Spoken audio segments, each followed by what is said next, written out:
Uma geração que pagou um preço alto por seus sonhos. Quem viveu o ano de 68 e sobreviveu tem muita história para contar. Relatos que narram um ano sem fim e que até hoje permanecem na memória dos que sofreram as torturas do regime militar. O Viva Fortaleza conversou com alguns anistiados que revelam o que se passava nos porões do DOI-CODE. O maio de 68 foi o início de um longo tempo de luta contra a ditadura. Para Rosa da Fonseca, esse ano é impossível esquecer.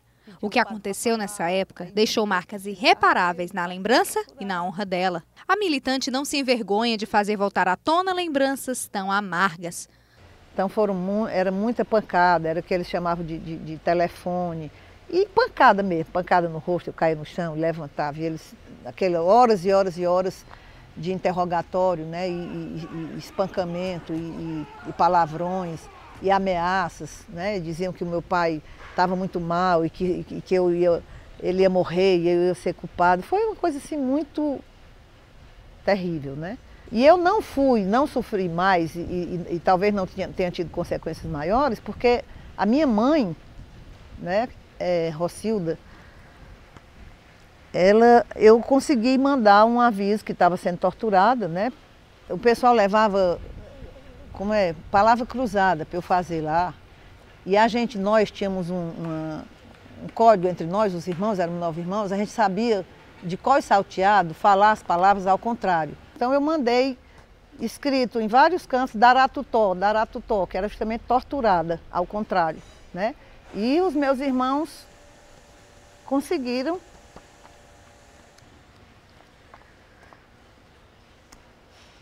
engraçado, ainda está vindo a emoção.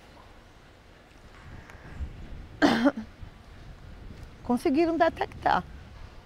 Então a minha mãe passou a denunciar em todo canto, né? Ela ia nas igrejas,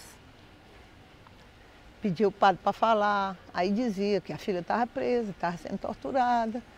Mandou carta para o presidente da República, na era do ditador, carta para o Papa, procurou o bispo. Eu sei que ela fez uma denúncia muito grande, eu acho que isso preservou a minha vida, né? E também evitou de coisas mais graves acontecerem. Quem pensa que manifestações e prisões eram só para militantes taxados como rebeldes se engana. Nem a Igreja Católica ficou livre da repressão. No momento em que a Igreja foi se pronunciando contra as opressões, contra as mortes, quanto às torturas, ela também foi um setor de perseguição, né? Sofreu suas perseguições.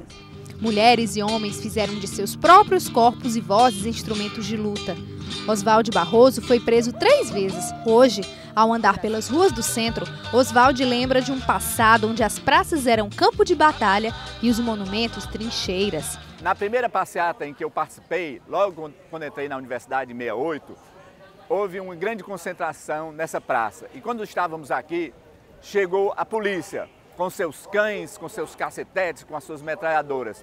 E todo mundo saiu correndo. Eu, como não podia correr, porque eu tenho um problema na perna, eu fui acidentado, eu quebrei não sei quantas vezes a perna, eu subi na a estátua do José de Alencar.